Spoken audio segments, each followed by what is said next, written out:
نکال دو اسکرو سے موٹر نکل جائے گا مغرب بعد لگا دینا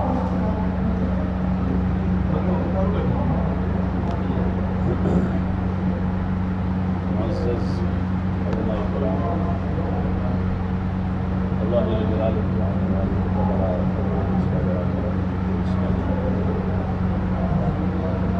ان کو بہت ساری خصوصیات کے ساتھ ایک اور خصوصیت ادا فرمائی وہ نسبت انسان بنایا ایمان دیا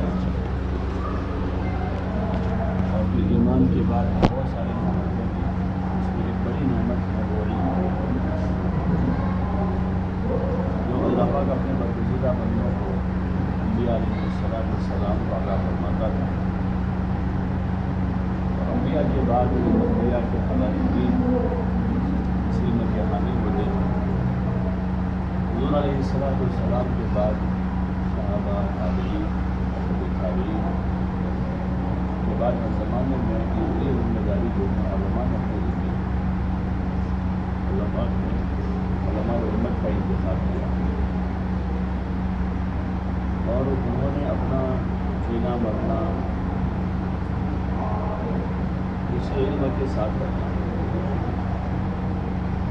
حضور علیہ السلام کی اتباع میں آپ کی پیروی کرتے ہیں صلاحیتوں کے اعتبار سے دیکھو علم کے پاس بھی بہت صلاحیت ہے کہ وہ دنیا کے سارے کام کر سکتے ہیں جیسے اور لوگ کرتے ہیں تجارت کر سکتے ہیں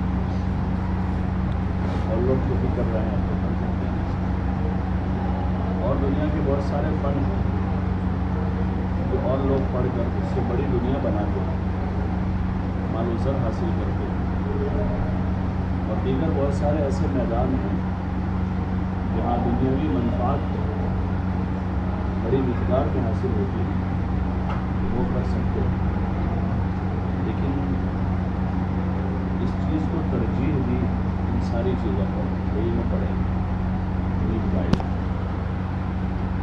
اور پڑھنے کے بعد یہ فیصلہ کیا کہ علم کی خدمت کریں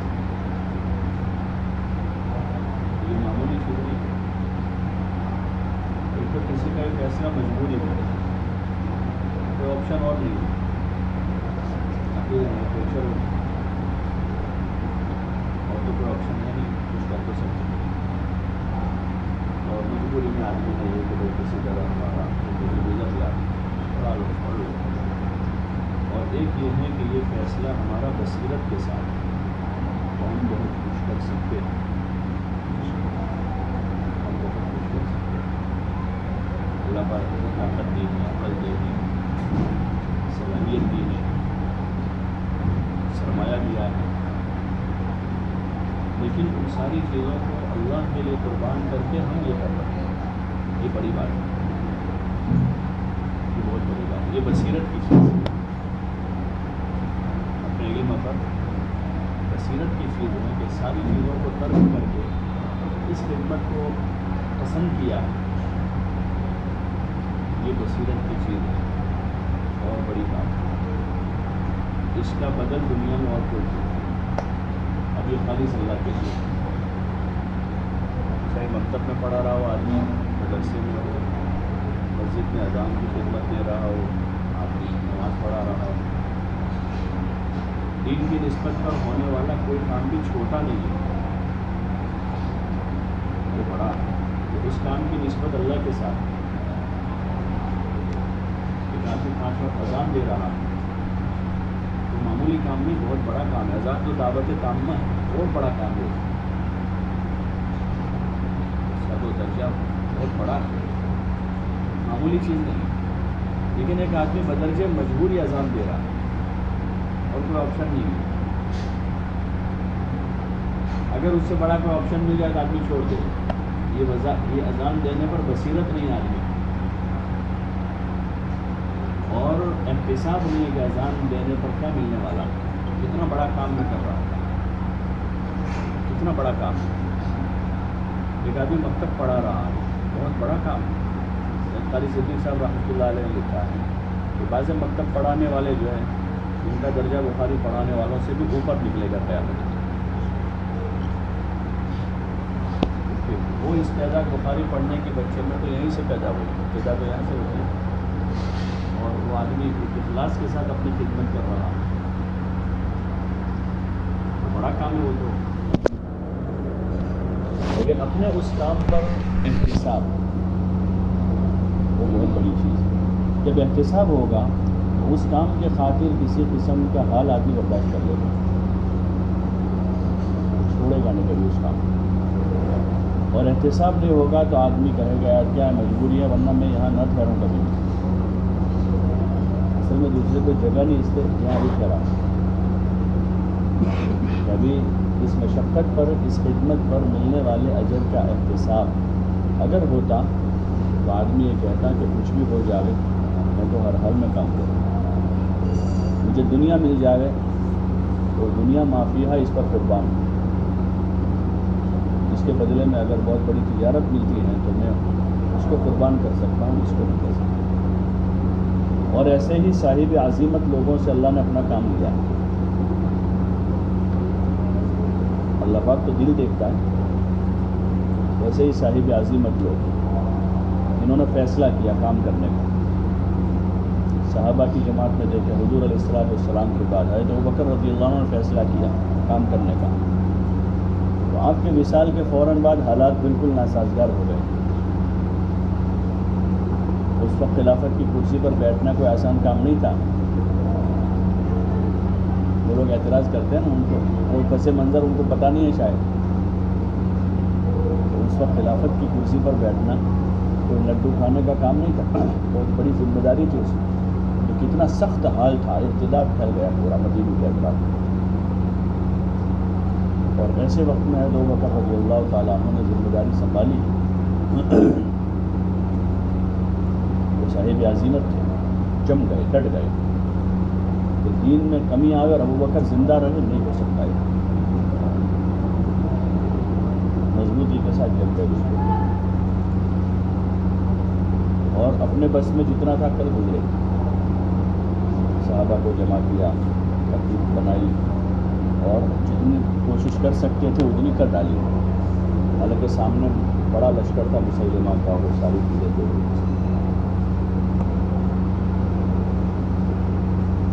لیکن صاحب عزیمت تھی. ایسے ہر دور میں حضرت ابوبکر رضی اللہ عنہ کے بعد صحابہ میں اور بہت سے ایسے اصحاب جو ان کے سامنے مراحل بہت سخت لیکن وہ جمے رہے. ایسے بڑے بڑے جتنے لوگ گزرے ہیں آج جن کے نام دنیا میں چل رہے ہیں اہل دین میں، اور خاص کر ان میں جو دعات ان کے بڑے کارنامے. مولانا علی میاں صاحب رحمۃ اللہ نے کتاب تاریخ دعوت و عزیمت، اس میں ارباب دعوت و عزیمت کے احوال بیان کیے کہ لوگوں نے کیسے کن حالات میں کام کیا. وہ بھی ہماری طرح کے انسان تھے،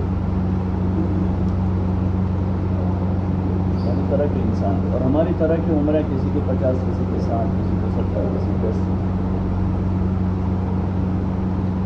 اور حالات دیکھیں ان کو قرب و جوار میں. مولانا کا بڑا کمال یہ ہے، مولانا علی میاں صاحب رحمۃ اللہ علیہ کا، انہوں نے ان حضرات کی زندگیوں کو لکھا ہے. ان کو لکھنے سے پہلے ان کے زمانے کے حالات لکھے. شاہ ولی اللہ کو لکھا تو شاہ ولی اللہ صاحب رحمۃ اللہ علیہ کے زمانے کے ارد گرد کیا چل رہا تھا،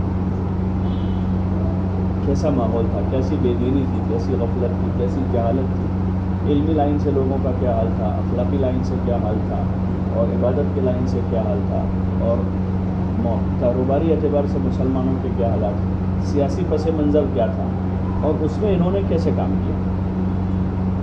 مولانا الیاس صاحب رحمۃ اللہ علیہ کا آخری تذکرہ کیا اس نے کہ اس وقت کے حالات کیا تھے تو وہ جواب میں. تو جب وہ ان حضرات کی زندگیوں کو دیکھتے ہیں اور ان کے زمانے کے حالات کو پڑھتے ہیں تو ایسا لگتا ہے کہ شاید ہم جس زمانے میں ہیں وہ اچھا ہے.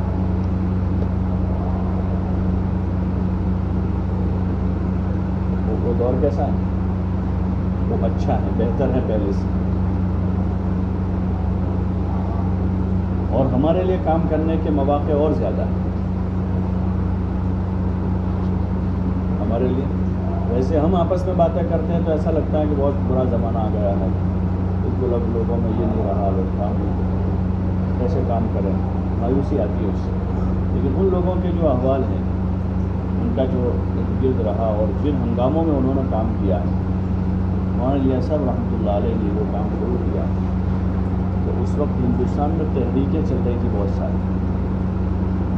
آزادی سے پہلے کا وقت ہے، تقریباً آزادی سے 20-25 سال پہلے شروعات ہوئی.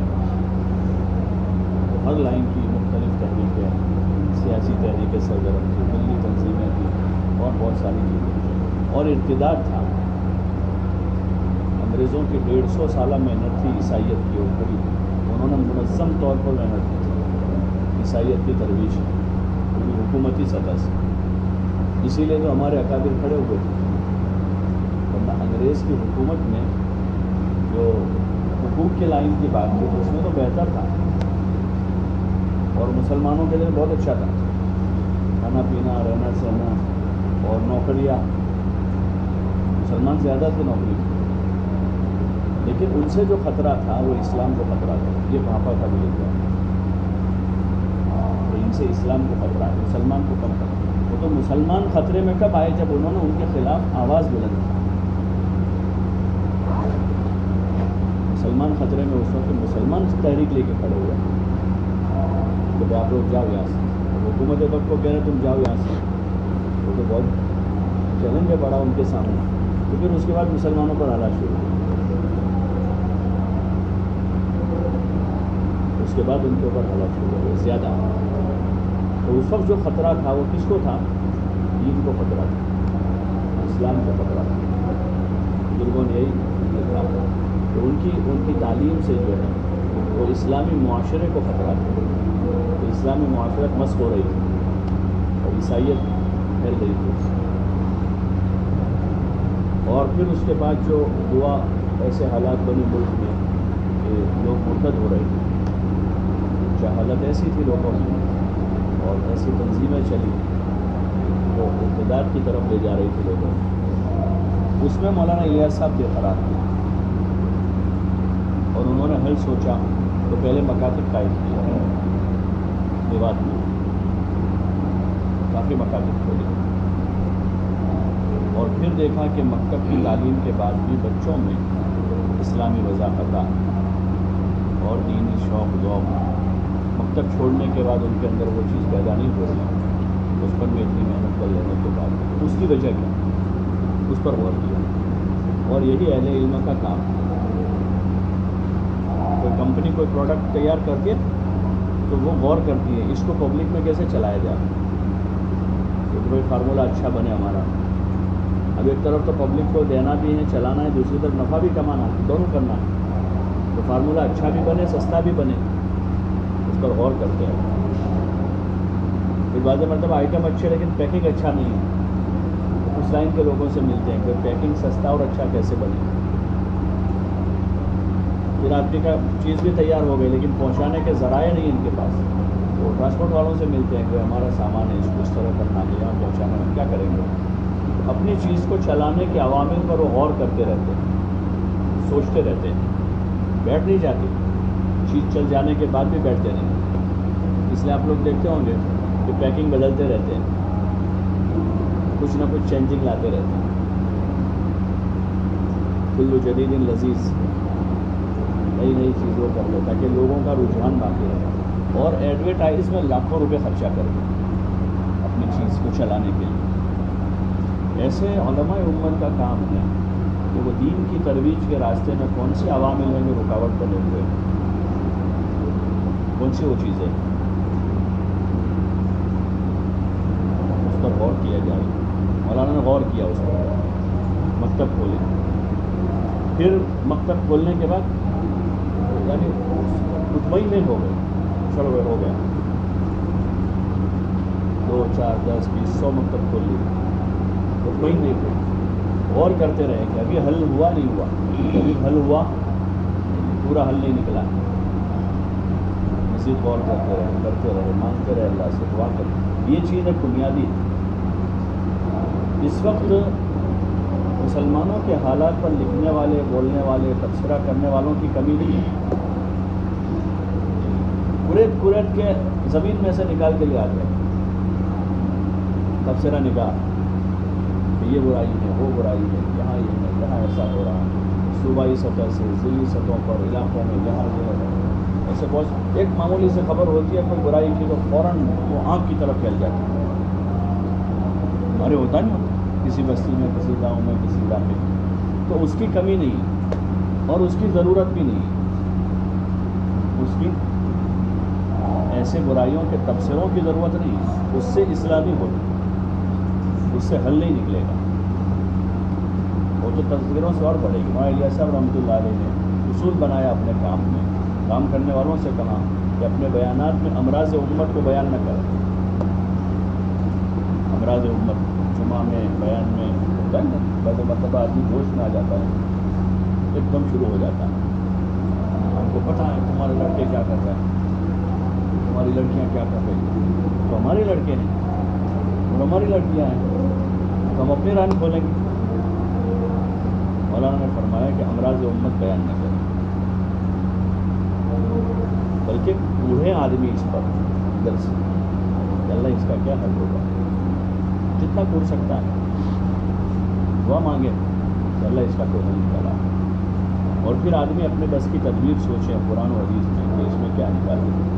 مولانا الیاس صاحب نے ان عوامل پر غور کیا، انبیاء کی محنت پر غور کیا، انبیاء کے قصص پر غور کیا کہ واقعات پر انہوں نے کیسے کام کیا. اور پھر اکیلے تھے اور جسم ساتھ نہیں دے رہا تھا، جسم ساتھ نہیں دے رہا تھا، بیماریاں زیادہ لگی رہی، لیکن اپنے بس کی محنت میں انہوں نے کمی نہیں کی. اڑتے رہے کوئی زیادہ کتابیں نہیں لکھی انہوں نے، کتاب نہیں لکھی اور نہ زیادہ لمبی چوڑی ان کی تقریریں ہیں، کوئی بیانات کی ان کی کتاب نہیں ملی. اور ملفوظات ہیں، ملفوظات جو ہے نا ایسی چھوٹی موٹی مجلسوں میں جو ہوتے وہ نوٹ ہوتے ہیں. بیانات مولانا الیاس صاحب کا کوئی بیان مستقل شاید ہو کسی کے بعد کہ پورا بیان کسی نے لکھا ہوا اس چھوٹی چھوٹی مجلسیں مذاکرے تقریب دیتے رہے، علم دلاتے رہے، فضائی بتاتے رہے، لیکن اتنا بڑا کام کر گئے، اتنا بڑا کام کر گئے کوئی ساتھ دینے والا نہیں. عموماً یہ ہوتا ہے چھوٹی جگہوں پر کام کرنے میں ساتھ دینے والا کوئی نہیں ہوتا، تو مایوسی آتی کیا کروں، اکیلا میں کیا کروں، کتنا کروں، صبح پڑھانے کا، نماز پڑھانے کی، جمعہ پڑھانے کا کتنا میں کروں. لیکن آدمی یہ سوچے کہ یہ جو ہے بہت تھوڑا ہے. حضور صلی اللہ علیہ وسلم نماز بھی پڑھاتے تھے، جمعہ بھی پڑھاتے تھے، اتنے سارے تقریباً 27 غزوے ہوئے مدینہ کے قیام کے زمانے میں. مکہ کے دنوں میں بھی روزانہ کے جو معمول آپ کا تھا محنت کا وہ اتنے سارے آپ نے نکال دیے. اتنا تو ہم نہیں کر پائیں گے، تو باتیں ہیں کہ وہ حضور صلی اللہ علیہ وسلم، لیکن حضور صلی اللہ علیہ وسلم کی اتباع میں ان کے جیسا تھوڑا بہت تو کر سکتے ہیں. اور وہ طاقت قوت بھی اللہ ہی دیتا ہے، کیونکہ اللہ پاک جب انتخاب کر لیتا ہے کسی بندے کا کام کرنے کے لیے کہ اس سے کام لینا ہے تو اب اس کو چلانے کے عوامل پیدا کرتے ہیں. ریلوے کے اسٹیشن پر اسٹیشن ماسٹر کیا کرتا ہے کہ راجدھانی کو نکالنے کی تو اب وہ مال گاڑی سائڈ پہ کرتا ہے اور دوسری ساری لوکل ٹرینیں، ایکسپریس ٹرینیں سب کو سائڈ پہ کرتا ہے، بڑی گھروں کی سائڈ اس کو نکالنا. وہ اس کے عوامل وہ تیار کرتا ہے، اس کا انتظام کرتا ہے، اس کے لیے جگہ بنا دیتا ہے، نکلے گی پوری اسپیڈ کے ساتھ جانا. ایسے جب بندے کے اندر کی قرآن اور اندر کی طلب جب بیدار ہو جاتی ہے اور اللہ کے وہاں سے انتخاب ہو جاتا ہے کہ ان سے کام لینا، تو پھر اللہ پاک راستے نکالتا ہے. لیکن راستے نکلنے تک کچھ مجاہدے ہوتے ہیں، راستے نکلنے تک کچھ حالات ہوتے ہیں، اس کا مقابلہ صبر سے ہوتا ہے. صبر کے علاوہ کوئی راستہ ہی نہیں دنیا میں، کوئی راستہ نہیں. صبر بہت بڑی طاقت ہے. جتنے پرابلمس ہیں ابھی دنیا کے، ان سارے مسائل کا حل صبر میں. اس میں سڑکوں پر ساری گاڑیاں رک گئی ہیں تو ان کا حل یہ ہے کہ ڈیزل نہیں مل رہا ہے. یہ ساری گاڑیاں دوڑانے کے لیے لوگ بہت کوششیں کر رہے ہیں، ادھر ادھر دوڑے گی نہیں دوڑے گی. ان کا حل تو ڈیزل ہی ہے کہ پمپ پر ڈیزل آ جائے، سب بھروا کے چلنا شروع کریں، چل جائے گی. جو مسائل ہیں دنیا کے وہ صبر کی قلت کے، اور اللہ پاک نے جگہ جگہ نبیوں کو صبر کی تلقین، صبر کرتے رہو، اور بڑا انعام دیا اللہ نے کہ اللہ صبر والوں کے ساتھ ہے۔ معیت جو ہے، معیت و صابرین کے لیے، ان اللہ مع الصابرین، معمولی چیز نہیں۔ اور صبر کے بہت درجات ہیں، بھوک پر صبر ہے، پیاس پر صبر ہے، فقر پر صبر ہے۔ ایسے دینی کام کر کے لوگوں کی طرف سے رسپانس نہیں ہے، دل ٹوٹتا ہے، صبر۔ لوگ گالیاں دے رہے ہیں، صبر۔ لوگ نہیں سن رہے، وہ بھی صبر۔ آدمی کوشش کر رہا ہے، محنت کر رہا ہے، کوئی سنتا نہیں، صبر کرا ہے، اپنا کام کرتا رہا۔ حضور صلی اللہ علیہ وسلم کو ابتدا میں یہی حکم رہا، صبر کرتے رہو، اپنے ہاتھ روکے رکھیں اور صبر کرتے رہو۔ آپ صلی اللہ علیہ وسلم نے صبر کیا، پورا صبر کیا، پورا صبر کیا اور اچھا صبر کیا، تو اس صبر کے بعد جو ہے نتیجہ نکلتا ہے۔ دنیا میں جو مسائل ہے اسی کے صبر کی قلت ہے، میاں بیوی میں جھگڑے ہیں، بھائی بھائی میں، بہنوں میں، رشتے داروں میں، صبر کی قلت ہے۔ باقی ان جھگڑوں کے پیچھے کوئی بڑی حقیقت نہیں ہوتی، اکثر اس کا سبب بہت تھوڑا ہوتا ہے، لیکن صبر کی قلت کی وجہ سے وہ آگے بڑھ جاتا ہے۔ تھوڑی دیر صبر کر لے مسئلہ ہو۔ دوسرا یہ ہوتا ہے، ہر آدمی دوسروں کو سدھارنے کی فکر میں، دوسروں کو بہترین دیکھنا چاہ رہا ہے، وہ مسئلے کا حل نہیں۔ پرانے صوفیہ اور بزرگوں کا جو طرز رہا، انہوں نے معاشرے کو ٹھیک کرنے کے لیے جو راستہ اختیار کیا، اس میں ہر آدمی سے یہ کہا کہ تو ٹھیک ہو جا بس۔ اور یہی قرآن کا بھی اسلوب ہے، انبیاء کا بھی یہی اسلوب ہے کہ آدمی خود ٹھیک ہو جائے، تو خود ٹھیک ہو جائے گا تو بہت سارے مسئلے تو اپنے آپ ٹھیک ہو جائیں گے، بہت سارے مسائل حل ہو جاتے ہیں اس میں، اور نئے مسئلے پیدا نہیں ہوتے۔ علماء کی یہ ذمہ داری ہے، علماء کی ذمہ داری کہ وہ اپنی قوم میں، اپنے سماج میں، اپنے علاقوں میں، اپنی بستیوں میں اور حضور کی نیابت میں پورے عالم میں اس سوچ کے ساتھ زندگی گزاریں کہ اللہ کا دین میری ذات میں سب سے پہلے مکمل طور پر زندہ ہے۔ لا تکلف الا نفسک وحرر المؤمنین۔ تو اس پر بھی اکتفا نہ کر لے آدمی سے، وہ تو ہے، اصل تو بنیادی چیز وہی ہے، بنیادی چیز وہی ہے۔ آدمی کی نظر اپنی ذات پر ہے۔ کیونکہ تقی صاحب دعوت برکات ان کا ایک بیان میں نے پڑھا، طلباء کو نصیحت کر رہے تھے کہ علم حاصل کرنے میں کیا نیت کی جائے، اس پر انہوں نے بات کی، تو انہوں نے کہا کہ یہی نیت ہو کہ میں اپنی اصلاح کے لیے علم حاصل کرتا ہوں، تو یہ اس آدمی کے ذریعے سے بعد میں جا کر دوسروں کی اصلاح ہو۔ لیکن جس نے دوسروں کی اصلاح کے علم لیا ہے، اس سے کوئی امید نہیں ہو سکتی کہ اس سے لوگوں کی اصلاح ہو۔ یہ آدمی اپنی ذات کا مکلف ہے کہ ہم اپنے آپ کو سنبھالیں، جہاں ہیں وہاں سے اور آگے، جہاں سے اور آگے۔ دنیاوی شعبوں کے لوگ اپنے شعبے کے جو ان کے پاس تعلیم ہوتی ہے، ہر وقت حریص ہوتے ہیں وہ کہ ہم مزید آگے بڑھیں، مزید آگے بڑھیں۔ اس لیے 50 سال کے ڈاکٹر کے پاس کوئی 40 سال کا ڈاکٹر پہنچے گا اور وہ پوچھے کہ بھائی آپ نے کیا پڑھا؟ تو کہ میں MBBS MS، اور اس کو پوچھا تم نے کیا پڑھا ہے، تو اس سے اوپر کی اگر ڈگری بتا تو فوراً وہ 50 سال والا سرنڈر ہو جاتا ہے۔ تمہارا تو لیٹسٹ ہے بہت، ہمارے پاس تو ہمارے زمانے میں تو یہ تھا نہیں، اس لیے ہم نہیں پڑھے ایسے، اور اس سے استفادے کی فکر میں لگ جاتا ہے، اس سے فائدہ اٹھا لو، اس سے فائدہ، اور فوراً اس کا لہجہ بدل جاتا ہے اس کے ساتھ بات کرنے کا، فوراً اس سے خطاب کرنے کا لہجہ بدل جاتا ہے، وہ اپنے سے بڑا اس کو سمجھتا ہے کہ مجھ سے بڑا۔ اس لیے دنیا کے یہ شعبے ترقی کر رہے ہیں، استفادے کی راہ ہموار، اور وہ شعبے ترقی کرتے جا رہے ہیں۔ سب سے زیادہ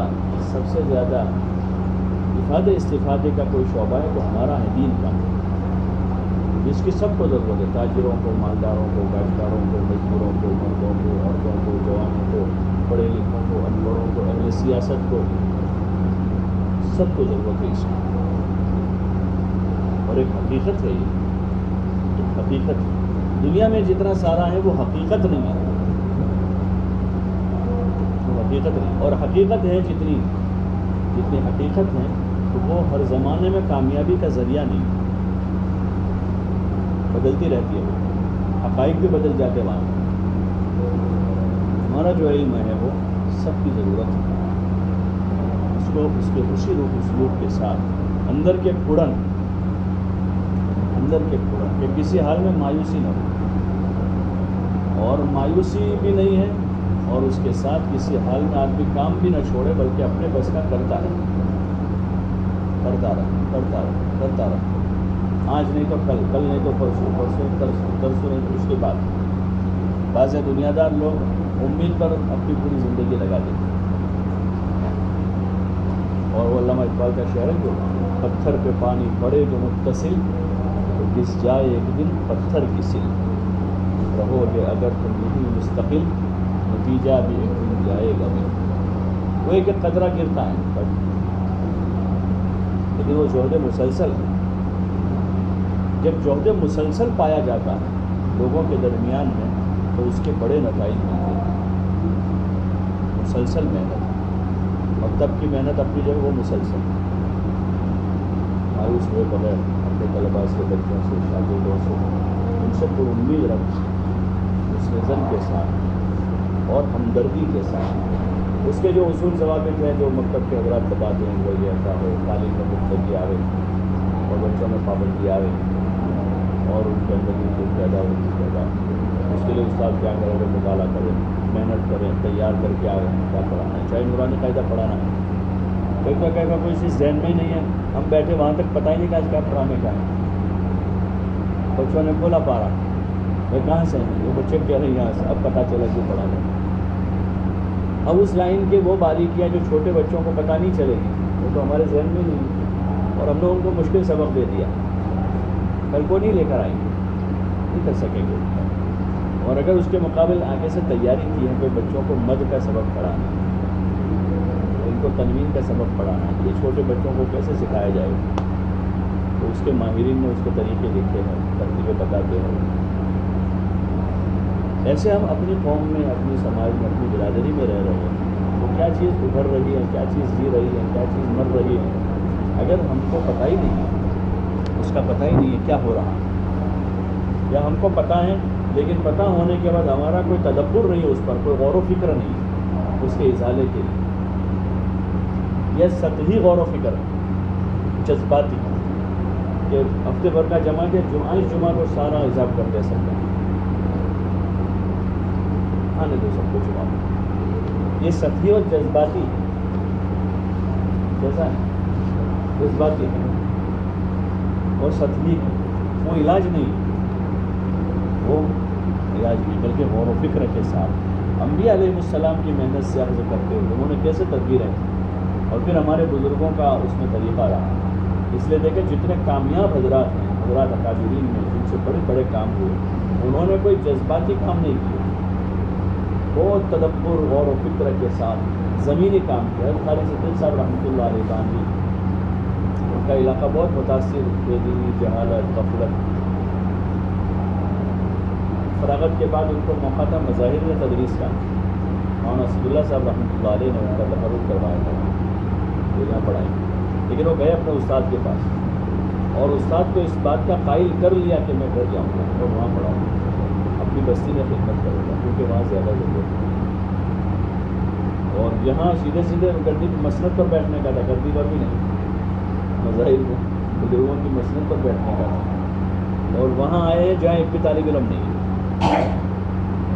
ایک بھی طالب علم نہیں، اور جا کر کام شروع کیا، کسی میں طلب نہیں ہے، طالب علم بھی نہیں ہے، اور طالب علموں کے والدین میں طلب بھی نہیں ہے، تدبیر کی کیا کرنا چاہیے، کیسے ضرور کریں، اپنا مکتب قائم کیا، اور مکتب کے ساتھ روزانہ وہ ان کے سوانح میں لکھتا ہے کہ جو عورتوں کی ضروریات کی چیزیں ہوتی ہیں تو اس کی پھیری کرتے تھے سائیکل پر، اور انہوں نے یہ بھی اس لیے منتخب کیا کہ اس راستے سے عورتوں سے براہ راست ان کا وہ ہوگا، کیونکہ بچے ماؤں کے پاس ہوتے ہیں تو ان کا ذہن، کیونکہ اطراف میں پڑھ جواب میں لوگوں کا ذہن ہی نہیں پڑھانے کا، اور بچوں کو مائیں بھیجتی، اس لیے انہوں نے یہ شروع کیا، اور اپنے ساتھ چاکلیٹ بسکٹ کرتے تھے، جاتے گاؤں میں تو ان سے سامان لیتی، بچی ساتھ میں آتے تھے اور چاکلیٹ دیتے تھے، بسکٹ دیتے، کھلاتے، تعلق بنایا بچوں سے، اور پھر دھیرے رہ کر ان سے بات شروع کی، یہ تمہارے بچے جو ہے ان کو میں قرآن پڑھاؤں گا اگر تم مجھے دے دو، ان کو کھلاؤں گا پلاؤں گا یہ کروں گا، اور ایسے کر کے ان کو تیار کر کے لے جاتا اور زمینی سطح سے کام شروعات کی، جماعتیں بلاتے وہاں جماعتوں کے ساتھ رہتے. بہت سارے ہمارے علماء ملے جنہوں نے کہا کہ ہمارا جماعت کے ساتھ گئے ان کے وہاں، تو جتنے دن رہے اتنے دن روزانہ 5 گھنٹے 4 گھنٹے 6 گھنٹے ہمارے ساتھ رہتے رہے. مدرسے کی اتنی ساری مصروفیت کے بعد بھی روزانہ آ جاتے اور جماعت کا ساتھ دیتے تھے، جماعت کو لے کر پھرتے تھے علاقوں میں، ملاقاتیں کرواتے تھے، کام کرتے تھے، اور ایک ایسے جو بنجر علاقے میں اپنی زندگی گزاری.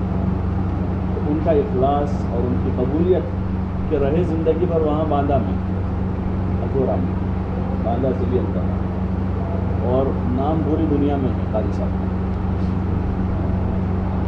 پوری دنیا میں نام ہے. یہ وہ اخلاص ہے، اصل چیز جو ہے آدمی کی محنت کے پیچھے کا اخلاص جو ہے وہ دنیا میں بھی اس کا صلہ مل جاتا ہے. ایسے اور حضرات ہیں انہوں نے حسن تدبیر کے ساتھ نیچے سے اٹھایا اس لیے کہ آدمی خود کرنا طے کرے مجھے ایسا کرنا. پھر اللہ کا توفیق ہے. مولانا عبد القادر صاحب کے بہوئی میں آپ حضرت جانتے ہیں وہ اصل قاری کے انہوں نے امریکہ میں تراویح پڑھائی، قرآن سنایا رمضان، تو ان کو بہت پسند آیا، اچھا قرآن پڑھتے تھے. انہوں نے ان کا تقرر کر لیا وہاں کہ آپ کو یہاں رہنا، اب کہ وہاں جانے کے لیے ویزا وغیرہ کا پروسیس رہتا ہے. واپس آئے، ویزا کی فائل تیار ہو گئی پوری، اور انہوں نے بزرگوں سے مشورہ کیا کہ اس طرح سے مجھے بلا رہے وہاں پر فائل تیار ہو گئی. بزرگوں نے مشورہ دیا کہ نہیں آپ وہاں نہ جائیں. یہ جب وہی کہ کوئی حاجی صاحب قاضی صاحب کو ملے ان کو اس زمانے میں کہ ہم کو کوئی اچھا آدمی دو، انہوں نے ان کا تقرر کر دیا وہاں ڈبوئی، اور کچھ بھی نہیں. مکتب بنا ہوا ہے منظم، مسجد تھی 2-5 نمازی آتے 40 سال 42 سال پہلے، وہاں انہوں نے اپنی بنیاد ڈالی. اذان بھی وہ کہتے تھے، مسجد کی صفائی بھی وہ کرتے تھے، اور مکتب بھی پڑھاتے تھے، سارا کام کرتے. اور ایک دن سنا رہے تھے کہ وہاں گرمیوں کے موسم میں، گرمیوں میں رات میں جلدی آدمی تھوڑا دیر ہوتی ہے سونے میں، تو مسجد کا جو کمرہ ان کو ملا تھا تو اس میں اگر 10 بجے کے بعد لائٹ چالو ہو کمرے کی تو متولی باہر سے کسی بچے کو بھیجتا رہے گا، مول صاحب میرے کو کہ لائٹ بند کر دیں بل وہ آواز 10 بجے اگر لائٹ چالو ہو تو کسی کو بھیجے کہ مول صاحب کو کہ بل وہ آواز سے لائٹ بند کر دے.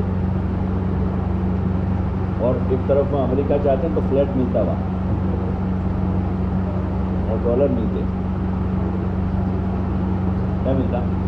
فلیٹ ملتا، ڈالر ملتے، اور بچوں کا مستقبل لوگ بتاتے ہیں نا ہتھیلی میں دلی تمہارے بچوں کا مستقبل بن جائے گا، بچے ڈاکٹر انجینئر بن جائیں گے تمہارے، اور تمہارے تو بارے کے کنارے ہو جائیں گے.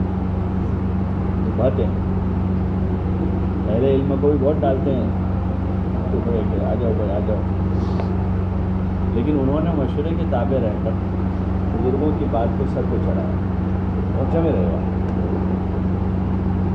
تو زندگی پر امامت بھی کی، مکتب پڑھایا، 100 سے زیادہ حافظ بنے ان کے پاس، 100 سے زیادہ حافظ، اور بعض بہت سے عالم بنے، ان میں سے بعض اداروں میں پڑھاتے ہیں اسی شہر کے بچے، اس گاؤں کے کہ جہاں زمین میں کچھ دکھ نہیں رہا تھا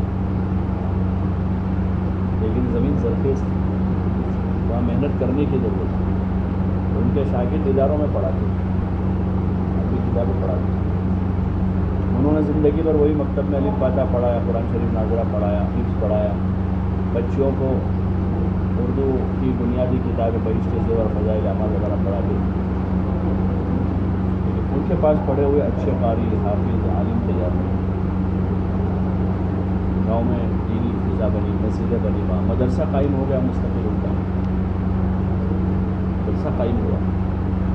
اور دنیا کے کتنے ملکوں کے سفر کیے ہوئے دین کی نسبت پر، سالانہ 4 مہینے لگاتے تھے. کتنے لگاتے تھے؟ سالانہ 4 مہینے لگاتے تھے ہر سال. اب 1 سال کی انتقال، اس سال بھی تقریباً ان کے 4 مہینے جیسا وقت لگ چکا تھا. اس سے اگلے سال بنگلہ دیش 4 مہینے لگا کر آئے. اپنے ساتھ ایسے افراد تیار کر لیے رہنا، مکتب سنبھالنے والے، گاؤں کے امور دیکھنے والے، مسجد میں نماز پڑھانے والے، اور اس کے ساتھ پورے ضلع میں کام کرتے تھے. پھر وہ جوار کے دیہاتوں میں کام کرتے تھے. ضلع کی سطح پر پورے ضلع میں صوبے کے تقاضے آتے تو صوبے کے تقاضوں پر جاتے تھے. کئی مرتبہ ہم لوگوں کے ساتھ وہاں سے سوار ہوتے تھے، کیونکہ اندر جب وہی پڑتا ہے بروڈا ہائی وے پر آتے تھے، وہیں اترتے تھے. اب رات میں 11 بجے اترے، ہم لوگوں کو فکر ہوتی کہ وہ کب پہنچیں گے وہاں. لیکن ہم گھر پہنچے اس سے پہلے ان کا فون آتا تھا کہ وہ پہنچی گیا گھر. کیسے گئے؟ تمہارا اللہ ہے کوئی سادن موکلی دی. ایسا ہی کہہ رہے تمہارا اللہ مانس موکلی دی. یعنی اتنی مشقت کے ساتھ، اپنی سواری نہیں کام کرنے کے لیے، آنے جانے کے لیے. لیکن وہ گھر سے نکل پڑتے تھے. جا کر چوکڑی پر رکشا مل جائے تو رکشے میں بیٹھ گئے، بس مل گئے تو بس میں بیٹھ گئے، کام کرتے رہے. تو اپنے پیچھے اتنا سارا کر کے گئے. زندگی میں جو مقدر میں تھا اللہ پاک نے کھلایا پلایا. کتنی مرتبہ حج کیے انہوں نے، کتنے عمرے کیے، اور کتنے ملکوں کے 35-40 سے کم ملکوں میں نہیں گئے ہوں گے. یورپ بھی گئے، افریقہ گئے، امریکہ گئے، اور ہندوستان کے کتنے صوبوں میں گئے. اور ان کی اولادیں 7 بیٹیاں ہیں، 7 بیٹیاں ہیں، 2 بیٹے ہیں، 9 بچے. اللہ پاک ضائع نہیں کرتا.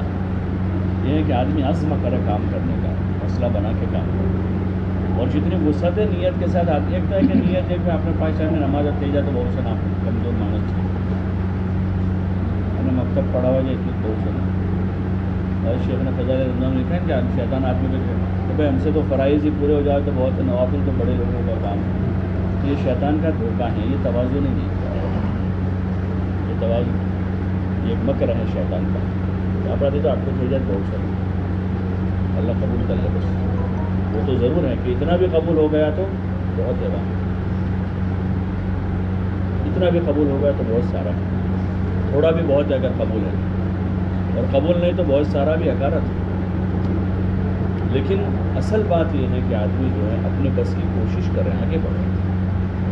اپنا فارغ وقت مکاتب عامتاً زیادہ سے زیادہ 4 گھنٹے کے ہوتے ہیں یا 5 گھنٹے، 3 گھنٹے اگر صبح 2 گھنٹے دوپہر، یا ایک وقت صبح اور مغرب بعد تو مغرب سے عشاء اس طرح باتیں لے کر ہوتا ہے.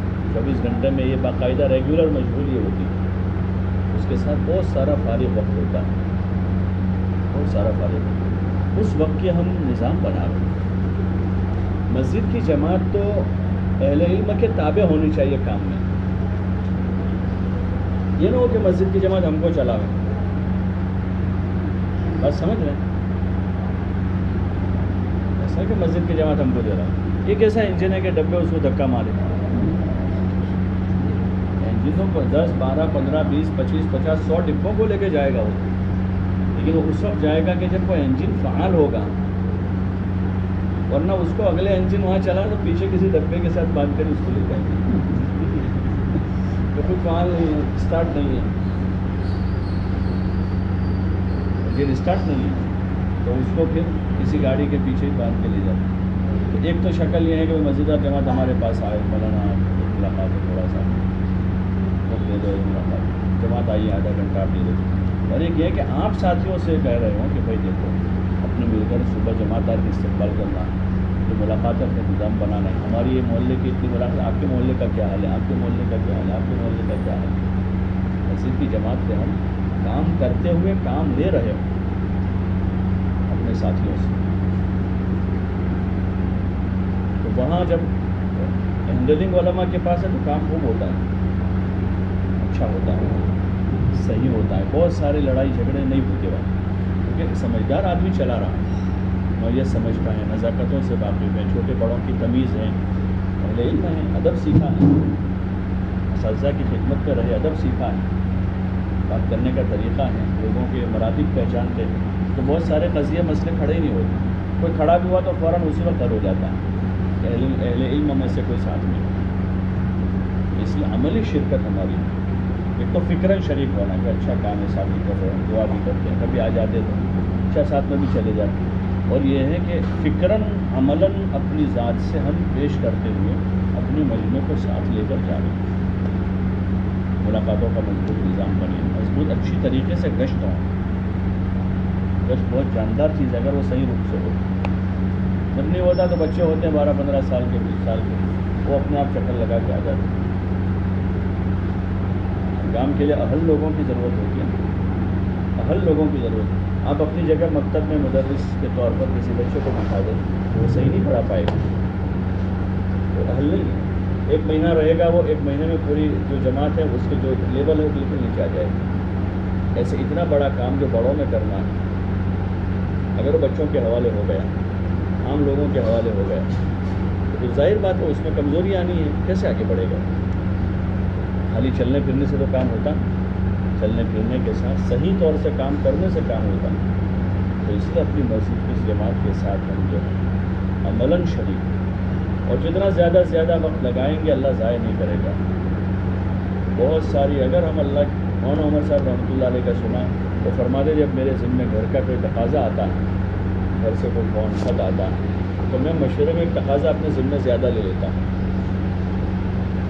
یہ نہیں کہتا کہ میرے ذمہ کام کم کرو مجھے گھر جانا، بلکہ کہتا ہوں کہ بھائی تقاضا مجھے زیادہ دو. وہاں سے لے لیتا ہوں، پھر 2 رکعت پڑھتا ہوں، اور یا اللہ میں نے تیرے دل کا تقاضا لیا، تو میرا تقاضا آسان کر دے. تو اللہ تقاضا آسان کر دے. اپنے ذمہ تقاضے لیں زیادہ، تو اللہ کا کام کرتے رہیں گے تو بہت سارے وہ کام جس کو ہمیں عملاً جا کر کرنا پڑتا ہے وہ کام اللہ گھر بیٹھے کروائے گا. گھر بیٹھے کروا دے گا، آسانی پیدا ہو جائے گی،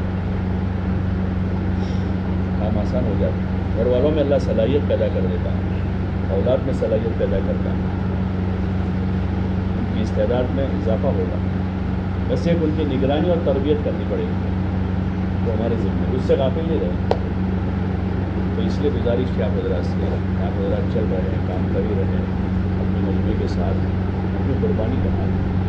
آپ حضرات کے اگر نظام بن جاتا ہو کہ بھائی سہ روزہ پابندی سے لگے تو پابندی سے مہینے 3 دن فارغ کرنا کوئی بڑی بات نہیں ہے. آپ کے ساتھ جماعتیں بنے گی، نئے لوگ آئیں گے، نوجوان آئیں گے، پرانے لوگ آئیں گے، تاجر آئیں گے. 3 دن میں آدمی 72 گھنٹے ساتھ رہتا ہے. اور عام مطلب یہ ہوتا ہے کہ اکثر آدمی جماعت میں نکلنے کے بعد سرنڈر ہو جاتا ہے. اب جو سنا وہ سنے گا. یہاں ملاقات میں گئے تو آدھا گھنٹہ وہ تقریر کرتا ہے، پھر آپ کو موقع ملتا ہے 2-5 منٹ. اور جو جماعت میں آپ کے ساتھ ہیں، اب آپ تعلیم کے حلقے میں لے کر بیٹھ جاؤ، اب آپ بتا دے تعلیم کو دھیان سے سننا ہے، خاموشی سے سننا ہے، متکلم کی طرف دیکھنا ہے، اور وہ آپ کے پاس اجتماعی حلقوں میں موقع ملے گا، انفرادی ذہن سازی کا موقع ملے گا، اور تھوڑا بہت پانی مل جاتا ہے دل کو. اس کے بعد طلب ایک دم اجاگر ہوتی ہے، اور آدمی پھر اکیلے میں آتا ہے کہ میرا ایسا مسئلہ ہے، کیا کروں، ایسا ہے کیا کرنا چاہیے. وہ مشورہ کرتا ہے. اب وہ صحیح جگہ آیا مشورے کرنے کے لیے تو اس کو صحیح راستہ ملے گا. 2 بھائیوں میں سخت لڑائی تھی، 6 روزہ میں نکلا، دل نرم ہوا، آپ سے مشورہ کیا اس سے، آپ صلح کی بات کرو گے، صلح کی بات کر لو گے، اس کو آمادہ کر لیا، تیار کر لیا. یہاں آنے کے بعد دوسرے بھائی سے بات کی، اس سے صلح کی بات کر کے مسئلہ حل ہو گیا. اور اگر وہ اس رخ پر نہیں آیا تو وہ تو اپنی بیٹھکوں پر بیٹھتا ہے. کیا بیٹھتا ہے؟ بیٹھک اغراض والے لوگ، وہاں وہ نرم بھی پڑے گا. جو بھائی تو ذرا بھی نرم جو ہے نا تو پھر وہ چڑھی بیچنا ذرا اوپر، وہاں تو وہ مشورہ ملے گا اس کو. وہ صلح کے لیے تیار ہو گیا تھا، لیکن وہ تو سارے اسی طرح کے لوگ ہیں، بہت زیادہ بھڑکانے والے. اگر ان کی صلح ہو گئی تو ہمارا مسئلہ ٹیڑھا ہو جائے گا، تو مسائل بڑھ جائیں گے. اور وہی مسائل آسانی سے، یہ 3 دن اور 2.5 گھنٹہ یہ معمولی چیزیں نہیں ہیں. خالی کلمہ نماز کا لیبل عنوان ہے یہاں کلمہ نہ، لیکن اس کے پیچھے جو ہے بہت سارے مسائل اپنے آپ حل ہو جاتے ہیں. بہت سارے مسائل اپنے آپ حل ہونے کا یہ آسان راستہ ہے. کہ باہر کی جو فضا اس میں لڑائیاں ہیں، وہی ذہنیت ہے لوگوں کی، اور اس کو لوگ خیر خواہی سمجھتے ہیں. સુલહ ન કરને દેને કો